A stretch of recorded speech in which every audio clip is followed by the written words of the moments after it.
Sir ADLR ಅವ್ರನ್ನ ಮಧ್ಯವರ್ತಿಗಳೇ ಸಂಪರ್ಕಿಸಬೇಕು, ರೈತರು ನೇರವಾಗಿ ಸಂಪರ್ಕಿಸೋಕ್ಕಾಗಲ್ಲ ಅಂತ ಹೇಳ್ತಾರೆ. ಅದ್ರ ಬಗ್ಗೆ ತಾವೇನು ಹೇಳ್ತೀರಿ? ಒಮ್ಮೆ ಏನಾಗುತ್ತೆ ಅಂದರೆ ಮಧ್ಯವರ್ತಿಗಳ ಹಾವಳಿ ಮತ್ತು ಅದರಿಂದ ಸ್ವಲ್ಪ ಜನ ಹೇಳ್ತಾರೆ, ಈಗ ರೈತರಿಗೆ ಪಾಪ ಗೊತ್ತಿರಲ್ಲ ಏನು ಮಾಡಬೇಕು, ಪೋಡಿ ದುರಸ್ತಿ ಮಾಡಬೇಕಂದ್ರೆ ಏನು ಮಾಡಬೇಕಂತ. ಯಾರೊಬ್ರು ಬರ್ತಾರೆ ಹಿಂಗೆ ಹಂಗೆ ಅಂತ ಹೇಳಿದಾಗ ಆ ಥರ ಏನಿದೆ ಅವರು ಅದನ್ನು ನಂಬ್ಕೊಂಡು ಅದನ್ನೇ ನಿಜ, ಮೇ ಬಿ ಅವ್ರು ಯಾರೋ ನಂಬಿದ್ರೆ ಕೆಲಸ ಆಗುತ್ತೆ ಅಂತ ಆ ಥರ ಆಗಿ ಇನ್ಫ್ಲೂಯೆನ್ಸ್ ಆಗಿ ಕೆಲವೊಬ್ರು ಆ ಥರ ಆಗಿದ್ದಾರೆ. 15 ವರ್ಷಗಳಿಂದ ಸರ್ವೇರು ಡಿಲೇ ಇದೆ ಅಂತ ಕೇಳ್ತಾ ಇದ್ರಿ. ತಹಶೀಲ್ದಾರ್ ಅವರು ಹೊಸದಾಗಿ ಬಂದಿರ್ಬೋದು, ಹಳೆ ತಹಶೀಲ್ದಾರ್ ಇದ್ದಾಗಿಂದು ಇದು ಯಾಕೆ ನೆನೆಗುದಿಗೆ ಬಿದ್ದಿದೆ, ADLR ಕೆಲಸ ಮಾಡ್ತಾ ಇಲ್ಲ ಅಂತ ಹೇಳ್ತಾ ಇದ್ದಾರೆ. ರೈತರ ಜಮೀನು ದುರಸ್ತಿ ಕಾರ್ಯಕ್ಕೆ ವೇಗ, ತಹಶೀಲ್ದಾರ್ ಗಗನ ಸಿಂಧು ಸ್ಥಳ ಪರಿಶೀಲನೆ. ಪೋಡಿ ದುರಸ್ತಿ ಕಾರ್ಯ ಚುರುಕು, ವಿವಿಧ ಗ್ರಾಮಗಳಿಗೆ ಕಂದಾಯ ಅಧಿಕಾರಿಗಳ ಭೇಟಿ. ಮಧ್ಯವರ್ತಿಗಳ ಮೊರೆ ಹೋಗಬೇಡಿ, ಯಾರಿಗೂ ಹಣ ನೀಡಬೇಡಿ, ತಹಶೀಲ್ದಾರ್ ಗಗನ ಸಿಂಧು ಎಚ್ಚರಿಕೆ.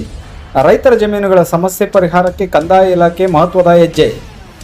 ಶಿಡ್ಲಘಟ್ಟ ತಾಲೂಕಿನಲ್ಲಿ ರೈತರ ಜಮೀನುಗಳ ದುರಸ್ತಿ ಹಾಗೂ ಪೋಡಿ ಪ್ರಕ್ರಿಯೆಗಳನ್ನು ಚುರುಕುಗೊಳಿಸಲಾಗಿದ್ದು, ಕಂದಾಯ ಇಲಾಖೆಯ ಅಧಿಕಾರಿಗಳ ತಂಡ ವಿವಿಧ ಗ್ರಾಮಗಳಿಗೆ ಭೇಟಿ ನೀಡಿ ಸ್ಥಳ ಪರಿಶೀಲನೆ ನಡೆಸಿತು. ಕಸಬಾ ಹೋಬಳಿ ಹಾಗೂ ಆನೂರು ಕಂದಾಯ ವೃತ್ತದ ವ್ಯಾಪ್ತಿಯ ವಿವಿಧ ಸರ್ವೆ ನಂಬರ್ಗಳ ಜಮೀನುಗಳಿಗೆ ತಹಶೀಲ್ದಾರ್ ಎನ್ ಗಗನ ಸಿಂಧು ಹಾಗೂ ಭೂ ದಾಖಲೆಗಳ ಸಹಾಯಕ ನಿರ್ದೇಶಕ ರಾಮಕೃಷ್ಣಪ್ಪ ನೇತೃತ್ವದ ಅಧಿಕಾರಿಗಳ ತಂಡ ಭೇಟಿ ನೀಡಿ ಪರಿಶೀಲನೆ ನಡೆಸಿತು. ಈ ವೇಳೆ ಮಾತನಾಡಿದ ತಹಶೀಲ್ದಾರ್ ಗಗನ ಸಿಂಧು, ಹಲವು ವರ್ಷಗಳಿಂದ ಬಾಕಿ ಇರುವ ಜಮೀನು ದುರಸ್ತಿ, ಪೋಡಿ ಹಾಗೂ ಖಾತೆ ಬದಲಾವಣೆ ಪ್ರಕ್ರಿಯೆಗಳನ್ನು ವೇಗಗೊಳಿಸಲಾಗುತ್ತಿದೆ. ರೈತರು ಮಧ್ಯವರ್ತಿಗಳು ಅಥವಾ ದಲ್ಲಾಳಿಗಳ ಮೊರೆ ಹೋಗಬಾರದು. ಯಾವುದೇ ಅಧಿಕೃತ ಕೆಲಸಕ್ಕಾಗಿ ಯಾರಿಗೂ ಹಣ ನೀಡುವ ಅಗತ್ಯವಿಲ್ಲ ಎಂದು ಸ್ಪಷ್ಟಪಡಿಸಿದರು. ಅಧಿಕಾರಿಗಳು ಅಥವಾ ಸಿಬ್ಬಂದಿ ಹಣಕ್ಕೆ ಬೇಡಿಕೆ ಇಟ್ಟರೆ ತಕ್ಷಣ ತಮ್ಮ ಗಮನಕ್ಕೆ ತರಬೇಕು, ಅಂತವರ ವಿರುದ್ಧ ಕಠಿಣ ಕಾನೂನು ಕ್ರಮ ಕೈಗೊಳ್ಳಲಾಗುವುದು ಎಂದು ಎಚ್ಚರಿಕೆ ನೀಡಿದರು. ಈ ಸಂದರ್ಭದಲ್ಲಿ ADLR ರಾಮಕೃಷ್ಣಪ್ಪ, ತಾಲೂಕು ಮೌಜೇದಾರ ದಿಲೀಪ್, ರಾಜಸ್ವ ನಿರೀಕ್ಷಕ ವೇಣುಗೋಪಾಲ್, ಗ್ರಾಮ ಆಡಳಿತಾಧಿಕಾರಿ ರಾಕೇಶ್ ಸೇರಿದಂತೆ ಕಂದಾಯ ಇಲಾಖೆಯ ಸಿಬ್ಬಂದಿ ಹಾಗೂ ಸ್ಥಳೀಯ ಮುಖಂಡರು ಉಪಸ್ಥಿತರಿದ್ದರು. ವರದಿ ಗೋರಮಡಗು ಮೈತ್ರಿ ಲೋಕೇಶ್, ಕನ್ನಡ ಮೈತ್ರಿ, ಶಿಡ್ಲಘಟ್ಟ. ಎಲ್ರಿಗೂ ನಮಸ್ಕಾರ. ಈಗ ಪೋಡಿ ದುರಸ್ತಿ ಪ್ರಕ್ರಿಯೆ ಏನಿದೆ ನಮ್ಮ ಕಂದಾಯ ಇಲಾಖೆಯ ಪ್ರಾಮುಖ್ಯದ ಸಬ್ಜೆಕ್ಟ್ ಆಗಿರೋದ್ರಿಂದ ಅತಿ ಹೆಚ್ಚಿನ ಸಂಖ್ಯೆಯಲ್ಲಿ ಯಾವುದಿದೆ ಪೋಡಿ ದುರಸ್ತಿ ಕಾರ್ಯನ ಪ್ರಗತಿಯಲ್ಲಿ ಮಾಡ್ತಿರೋದ್ರಿಂದ ನಾವೀಗ ಇದೊಂದು ಸರ್ವೆ ನಂಬರ್ಗೆ ಭೇಟಿ ನೀಡಿ ನಾವಿವಾಗ ಪೋಡಿ ದುರಸ್ತಿಯಲ್ಲಿ ನಾವು ಅನುಬಂಧ 1 ಅಂತ ನಮ್ಮ ತಹಸೀಲ್ದಾರ್ ಕಚೇರಿಯಿಂದ ಹೊಡಿಸಿ ಅನುಬಂಧ 2 ಮಾಡ್ಲಿಕ್ಕೆ ಮುಂಚೆ ಅಳತೆ ಕಾರ್ಯಕ್ರಮಕ್ಕೆ ಬಂದಿದ್ದೀವಿ. ಇಲ್ಲಿ ಸ್ಥಳದಲ್ಲಿ ರೈತರು ಎಲ್ಲೆಲ್ಲಿದ್ದಾರೆ, ಆಮೇಲೆ ರೈತರದು ಈಗ ಮಂಜೂರಾತಿ ವಿಸ್ತೀರ್ಣ ಮತ್ತು ಅನುಭವ ವಿಸ್ತೀರ್ಣ ಎಷ್ಟಿದೆ ಅದನ್ನು ತಾಳೆ ಮಾಡಿ ನಾವೇನಿದೆ RTC ಅನ್ನು ಅವ್ರಿಗೆ ಒದಗಿಸುವ ಒಂದು ಪ್ರಕ್ರಿಯೆ ಮಾಡಲಿಕ್ಕೆ ಅಂತ ಹೇಳಿ ಸ್ಥಳ ತನಿಖೆಗೆ ಅಂತ ಬಂದಿದ್ದೀವಿ. ತಾವೆಲ್ಲ ನೋಡ್ತಿದ್ದೀರಾ, ಇಲ್ಲಿ ಈ ಫೀಲ್ಡಲ್ಲಿ ಯಾವುದಿದೆ ಇದು ಮಂಜೂರಾತಿ ಜಮೀನೆಲ್ಲ ಇದೆ ಮತ್ತೆಲ್ಲ ರೈತರಿದ್ದಾರೆ. ತಾವು ಅವ್ರದ್ದು ಎಷ್ಟು ಅನುಭವ ವಿಸ್ತೀರ್ಣ ಅಂತ ಹೇಳಿ ನಾವೊಂದು ಮಾಜರ್ ಮಾಡಿ ರೈತರ ಸಮ್ಮುಖದಲ್ಲೇ ಏನಿದೆ ಅಂತ ನೋಟ್ ಮಾಡಿಕೊಂಡು ಅದರ ಪ್ರಕಾರ ನಾವು ಪೋಡಿ ದುರಸ್ತಿ ಏನಿದೆ ಪ್ರಕ್ರಿಯೆಯನ್ನು ಕ್ರಮಗೊಳ್ತೀವಿ. ಸರ್ವೆ ಸೆಕ್ಷನಿಂದ ಇದು ಸರ್ಕಾರದ ಮಹತ್ವಾಕಾಂಕ್ಷಿ ಯೋಜನೆಯಾದ ಒಂದು ದರಖಾಸ್ತು ಪಡೆಯುವ ಅಭಿಯಾನದಲ್ಲಿ ಮೊನ್ನೆ ತಹಶೀಲ್ದಾರ್ ಕಡೆಯಿಂದ ಅನುಬಂಧ 1 ಅಂತ ಕ್ರಿಯೇಟ್ ಮಾಡಿಕೊಡ್ತಾರೆ. ಅನುಬಂಧ 1 ಅಥವಾ 2ಕ್ಕೆ ಅನುಬಂಧ 1 ಅಂತ ಕ್ರಿಯೇಟ್ ಮಾಡಿಕೊಡ್ತಾರೆ. ಅದರಲ್ಲಿ ಅನುಭವದ ಅಂತ ಅಳತೆ ಮಾಡಿ ನೋಡಿದಾಗ ಅನುಬಂಧದಲ್ಲಿ ಫಾರ್ ಎಕ್ಸಾಂಪಲ್ 2 ಎಕರೆ ಮಂಜೂರಾಗಿರುತ್ತೆ, ಅದರಲ್ಲಿ 1 ಎಕರೆ ಅನುಭವದಲ್ಲಿರ್ತಾರೆ. ಅದು ಸ್ಪಾಟ್ ವೆರಿಫಿಕೇಷನ್ ಮಾಡಿಕೊಂಡು ನಮ್ಮ ಸರ್ವೇನ ಬಂದು ಅಳತೆ ಮಾಡಿರ್ತಾರೆ. ಆಲ್ರೆಡಿ ಆ ಅಳತೆ ಮಾಡಿರ್ತಕ್ಕಂಥದ್ದನ್ನು ನಾವು ಈಗ ಮತ್ತೊಮ್ಮೆ ನಾವು ತಹಶೀಲ್ದಾರ್ ಮೇಡಮ್ ಸ್ಥಳ ತನಿಖೆ ಮಾಡಿ ಅದನ್ನ ಏನೇನು ಅನುಭವದಲ್ಲಿದ್ದಾರೆ ಅನುಭವದ ಪ್ರಕಾರ ನಾವು ದುರಸ್ತಿ ಮಾಡಿ ಫೈನಲ್ RTCಯನ್ನು ಕ್ರಿಯೇಟ್ ಮಾಡೋ ವ್ಯವಸ್ಥೆ ನಾವು ಮಾಡ್ತಾಯಿದ್ದೀವಿ. ಸರ್, ತಾಲೂಕಿನಾದ್ಯಂತ ಇವಾಗ ಚುರುಕುಗೊಳಿಸಿದ್ದೀರಾ ಸರ್ ಈ ದುರಸ್ತಿ ಕಾರ್ಯ? ನಡೀತಾ ಇದೆ ಸರ್. ಹಳೆ ದಾಖಲೆಗಳ ಪ್ರಕಾರ ಗಡಿಗಳೆಲ್ಲ ಕರೆಕ್ಟ್ ಆಗಿದೆಯಾ ಸರ್? ಇದು ಅದನ್ನ ಅಳತೆ ಮಾಡಿದಾಗ ಗೊತ್ತಾಗುತ್ತೆ. ಈಗ ರೈತರು ಯಾವ ಥರ ಸ್ಪಂದನೆ ಕೊಡ್ತಾ ಇದ್ದಾರೆ ಸರ್ ಇದಕ್ಕೆ? ಸಹಕಾರ ಕೊಡ್ತಿದ್ದಾರೆ. ನಮ್ಮ ಜಮೀನಲ್ಲಿ ಏನೇನು ಅನುಭವ ಇದೆ ಅನುಭವದ ಪ್ರಕಾರ ನಮಗೆ ಅಳತೆ ಮಾಡಿಕೊಟ್ಟು ದುರಸ್ತಿ ಪಡಿಸಿ ನಮ್ಗೆ ಪಾಣಿ ಮಾಡಿಕೊಡಿ ಅಂತ ಹೇಳ್ತಾ ಇದ್ದಾರೆ. ಸಹಕಾರ ಇದೆ, ರೈತರ ಕಡೆಯಿಂದ ಸಹಕಾರ ಇದೆ. ಈಗ ಎಲ್ಲ ರೈತರು ಮತ್ತು ಗ್ರಾಮಸ್ಥರು ಅವರೆಲ್ಲ ಮುಂಚಿನಿಂದ ಇದೇ ಜಾಗದಲ್ಲಿ ಇರೋದ್ರಿಂದ ಅವರೇ ಹೇಳ್ತಾರೆ, ಮೇಡಮ್ ಇಲ್ಲಿ ಇವರಿದ್ರು, ವಾಸವಿದ್ರು, ಇವಾಗ ಇವರಿದ್ದಾರೆ, ಇಷ್ಟು ಅನುಭವದಲ್ಲಿದ್ದಾರೆ ಅಂತ ರೈತರು ಸ್ಪಂದನೆ ಕೊಟ್ಟು ಏನಿದೆ ಮಾಹಿತಿ ಏನಿದೆ ನಮಗೆ ಒದಗಿಸ್ಬಿಟ್ಟು ಅವ್ರು ಮಾಡ್ತಿದ್ದಾರೆ. ಪೋಡಿ ದುರಸ್ತಿ ಪ್ರಕ್ರಿಯೆ ಏನಿದೆ ಮುಂಚೆ ಸರ್ವೆ ನಂಬರಲ್ಲಿ ಗ್ರಾಂಟಿ ವೈಸ್ ಏನಿದೆ ಅಂತ ಮಾಡಿ ಅವರು ಏಕವ್ಯಕ್ತಿ ಪೋಡಿ ಅನ್ನೋದೊಂದಿತ್ತು. ಬಟ್ ಈಗ RM ಸರ್ ಅವರು ಟಾರ್ಗೆಟ್ ಕೊಟ್ಟಿರೋದು ನಮಗೆ ಇಡೀ ಸರ್ವೆ ನಂಬರಲ್ಲಿ ಯಾರ್ಯಾರು ಮಂಜೂರಿದಾರರು ಇರ್ತಾರೆ, ಮಂಜೂರಿದಾರರಿಗೆ ಯಾರ್ಯಾರಿಗೆ ದಾಖಲಾತಿ ಇರುತ್ತೆ ಅವ್ರಿಗೆ ನಾವು ಅನುಬಂಧ 1 ಅಂತ ಹೊಡಿಸ್ತೀವಿ. ಯಾರಿಗೆ ದಾಖಲಾತಿ 1 ಡಾಕ್ಯುಮೆಂಟು ಆ ಥರ ಡಾಕ್ಯುಮೆಂಟ್ಸ್ ಇರುತ್ತೆ ಅವ್ರದ್ದು ಮಿಸ್ಸಿಂಗ್ ಕಮಿಟಿಯನ್ನು ಮಾಡ್ತೀವಿ. ಕೆಲವೊಬ್ರಿಗೆ ಸಾಗುವಳಿ ಚೀಟಿ ಅಂತ ಖಾತೆ ಆಗಿರಲ್ಲ. ಆ ಥರ ಏನಿದೆ ಒಂದು ಇಡೀ ಸರ್ವೆ ನಂಬರು, ಒಂದು ಸರ್ವೆ ನಂಬರ್ ತೊಗೊಂಡ್ರೆ ಅದರಲ್ಲಿ ಎಷ್ಟು ಮಂಜೂರಾದಾರರಿದ್ದಾರೆ ಮತ್ತು ಯಾವ್ಯಾವ ಕ್ಯಾಟಗರಿಗೆ ಬರ್ತಾರೆ ಅಂತೇಳಿ ನಾವು ಅದನ್ನು ವಿಂಗಡಿಸ್ಬಿಟ್ಟು ಬಕೆಟಿಂಗ್ ಮಾಡಿರ್ತೀವಿ. ಅದೇ ಥರ ಇಡೀ ಸರ್ವೆ ನಂಬರಲ್ಲಿ ಎಷ್ಟು ಮಂಜೂರಿದಾರರಿದ್ದಾರೆ ಅವ್ರಿಗೆಲ್ಲ ಏನು ಅನುಕೂಲ ಮಾಡಬೇಕು ಅದನ್ನು ಒದಗಿಸೋ ಕಾರ್ಯನ ನಾವೇ ಸ್ವಯಂ ಪ್ರೇರಿತವಾಗಿ ಎಷ್ಟು ಸರ್ವೆ ನಂಬರ್ ಇದೆ ಎಲ್ಲ ಸರ್ವೆ ನಂಬರ್ಸ್ ನಾನು ಮಾಡಿ ನಾವು ರೈತರಿಗೆ RTC ಮಾಡೋ ಜವಾಬ್ದಾರಿಯನ್ನು ಕಂದಾಯ ಇಲಾಖೆದೇ ಆಗಿರೋದ್ರಿಂದ ನಾವೇ ಸ್ವಯಂ ಪ್ರೇರಿತರಾಗಿ ಏನು ಬಂದು ಸ್ಥಳ ತನಿಖೆ ಮಾಡಿ ರಿಪೋರ್ಟ್ಸ್ ಹಾಕಿ RTC ಕ್ರಿಯೇಷನ್ ಏನಿದೆ ಅದನ್ನು ಕೊನೆ ಹಂತದವರೆಗೂ ನಮ್ಮದೇ ಜವಾಬ್ದಾರಿ ಆಗಿರುತ್ತೆ. ಓಕೆ. ಮೋಜಣಿ ತಂತ್ರಾಂಶದಲ್ಲಿ ಕೆಲವು ಲೋಪದೋಷಗಳು ಕಂಡು ಬಂದಾಗ ಮಾತ್ರ ಸಮಸ್ಯೆ ಉದ್ಭವ ಆಗುತ್ತೆ, ಬಿಟ್ಟರೆ ಸರ್ವರ್ ಪ್ರಾಬ್ಲಮ್ ಇರುತ್ತೆ.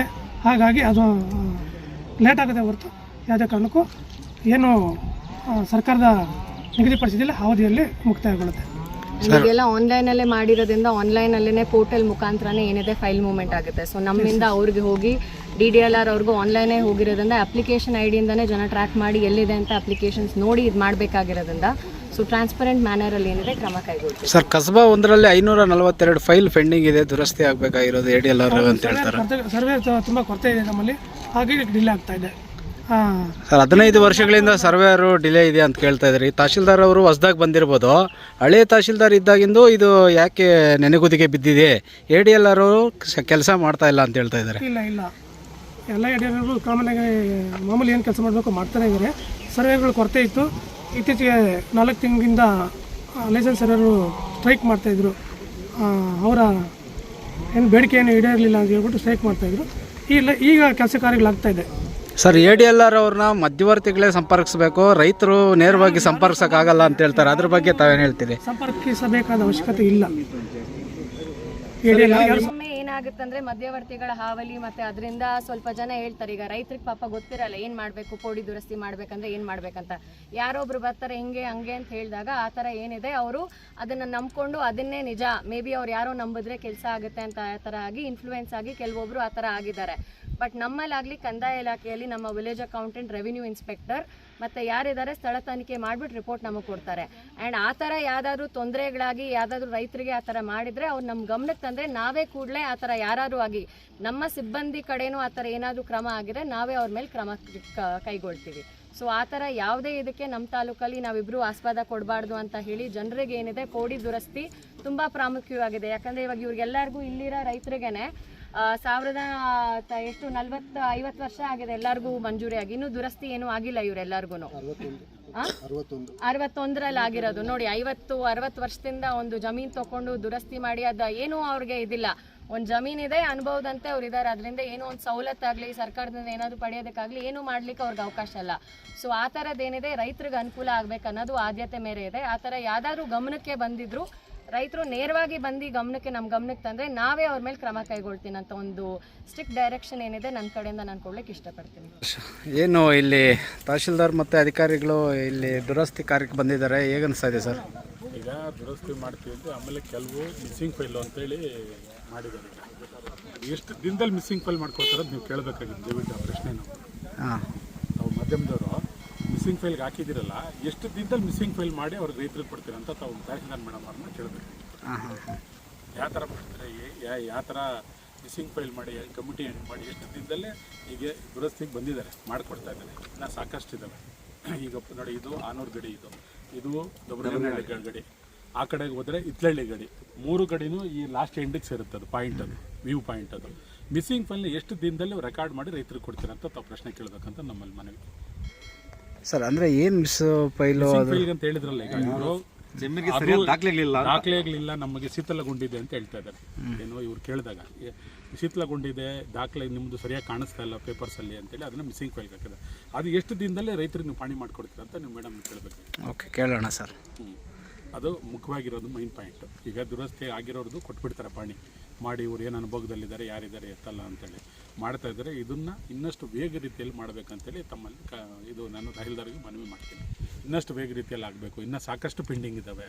ಬರೀ ಆನೂರ್ದಾಗಿದೆ, ಬುರ್ಗಾನಹಳ್ಳಿದು, ನಮಗೆ ಏನು ಇನ್ನೂ ಊರುಗಳಿರೋವಂಥದ್ದು, ಇತ್ಲಹಳ್ಳಿದಾಗ್ಬೋದು, ಬೇಕಾದಷ್ಟು ಪೆಂಡಿಂಗ್ ಇದೆ. ಇದನ್ನು ವೇಗಗತಿಯಲ್ಲಿ ಮಾಡಿ ರೈತರಿಗೆ ಪಣಿ ಕೊಡಬೇಕಂತೇಳಿ ತಮ್ಮಲ್ಲಿ ನಿಮ್ಮ ಮುಖಾಂತರ ನಾನು ಮನವಿ ಮಾಡ್ತಾಯಿದ್ದೀನಿ. Okay sir. ಕಾನ್ಸೆಪ್ಟ್ ಏನಿದೆ, ಮಿಸ್ಸಿಂಗ್ ಫೈಲ್ ಅನ್ನೋದು ಸಿಂಗಲ್ ಡಾಕ್ಯುಮೆಂಟ್ ಯಾರಿರುತ್ತೆ ಅವರನ್ನು ಮಿಸ್ಸಿಂಗ್ ಫೈಲ್ ಅಂತ ಹೇಳಿ ಮಿಸ್ಸಿಂಗ್ ಕಮಿಟಿಗೆ ನಾವು ಮಂಡಿಸಬೇಕಾಗುತ್ತೆ. ಸೊ ಮಿಸ್ಸಿಂಗ್ ಕಮಿಟಿಯಲ್ಲಿ ನಾವು ತಹಸೀಲ್ದಾರ್ ಅವರು, ADLR ಅವರು, AC ಅವರು, DDLR ಅವರು ಮತ್ತು DC ಸರ್ ಅಧ್ಯಕ್ಷತೆಯಲ್ಲಿ ಇದು ನಡೆಯುತ್ತೆ.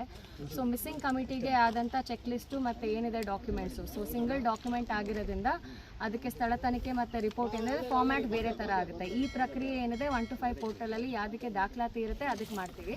ಸೊ ಮಿಸ್ಸಿಂಗ್ ಕಮಿಟಿಗೆ ನಾವು ಕಮಿಟಿ ಮುಂದೆ ಮಂಡಿಸ್ಬಿಟ್ಟು ಆಮೇಲೆ ಕಮಿಟಿಯಿಂದ ಅಪ್ರೂವಲ್ ಆಮೇಲೆ ದಾಖಲಾತಿಗಳು ಯಾವುದಿದೆ ಅದನ್ನು ನಾವು ಹೊಡಿಸಿ ತಿರ್ಗಾ ಅನುಬಂಧ ಒಂದು ಹೊಡಿಸಿ ಎಕ್ಸ್ಟೆಂಟ್ ಎಷ್ಟಿದೆ ಅಂತ ಕೂಡಿಸಿ ನಾವು ಆಗ RTC ಇನ್ಕಾರ್ಪೊರೇಟ್ ಮಾಡಲಿಕ್ಕೆ ಅದು ಕ್ರಮ ಕೈಗೊಳ್ಬೇಕು. ಒಂದು ತಾಲೂಕು ಅಂತ ಹೇಳಿ ನಾವು ಟೈಮ್ ಲೈನ್ ಕೊಡೋದಕ್ಕೆ ಈಗ ಜಿಲ್ಲಾಧಿಕಾರಿಗಳಿಗೆ ಏನಿದೆ 8 ತಾಲೂಕು. ಸೊ ಎಲ್ಲ ಮಿಸ್ಸಿಂಗ್ ಕಡತಗಳು ಎಷ್ಟು ಬರುತ್ತೆ ಏಕಕಾಲಕ್ಕೆ ನೋಡಿದಾಗ ತುಂಬ ಸಂಖ್ಯೆಯಲ್ಲಿ ಬರುತ್ತೆ. ಸೊ ಅದನ್ನು ಸ್ಕ್ರೂಟನೈಸ್ ಮಾಡಿಕೊಂಡು ಸಿಂಗಲ್ ಡಾಕ್ಯುಮೆಂಟ್ ಯಾವುದಿದೆ ಅಂದು ಕೆಲವೊಮ್ಮೆ ಏನಾಗಿರುತ್ತೆ ಯಾವುದು ದಾಖಲಾತಿಗಳಿರಲ್ಲ, ಬರೀ ಪಾಣಿ ಅಂತ ಇರುತ್ತೆ. ಸೊ ಆ ಥರದಕ್ಕೆ ಯಾವ ಥರ ಇದೆ ಅಂತ ಕ್ಯಾಟಗರೈಸೇಷನ್ ಮಾಡಿ ಒಂದೊಂದು ತಾಲೂಕು ಅವ್ರು ಏನಿದೆ ಫೈಲ್ಸ್ ರೆಡಿ ಮಾಡ್ತಾರೆ. ಸೊ DC ಸರ್ ಅಧ್ಯಕ್ಷತೆಯಲ್ಲಿ ಯಾವಾಗ ಕಮ್ಯುನಿಟಿ ಅವರು ಕರೀತಾರೆ ಆಗ ನಾವು ಮಂಡಿಸಿ ಆಗ ಕಮಿಟಿಯಲ್ಲಿ ಪಾಸ್ ಆದ ನಂತರ ನಾವು ಅದ್ರ ಬಗ್ಗೆ ಒಂದು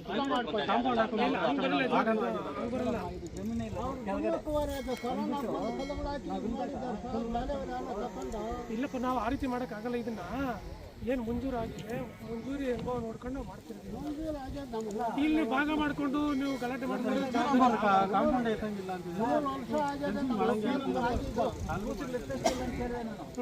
ಅದಕ್ಕೇನು ದೌರ್ಜನ್ಯ ಮಾಡಿ ನೋಡ ಕೆಳಗಡೆ ಜಮೀನು ಇಲ್ಲ, ಒಂದು ಎಕರೆ ಬರೋದು. ಅದ್ರಲ್ಲಿ ಏನಿದೆ ಅದರಲ್ಲಿ ಅರ್ಧ ಮಾಡಿಸ್ಕೊಂಡು ಹಂಗೆ ಬರೋದು.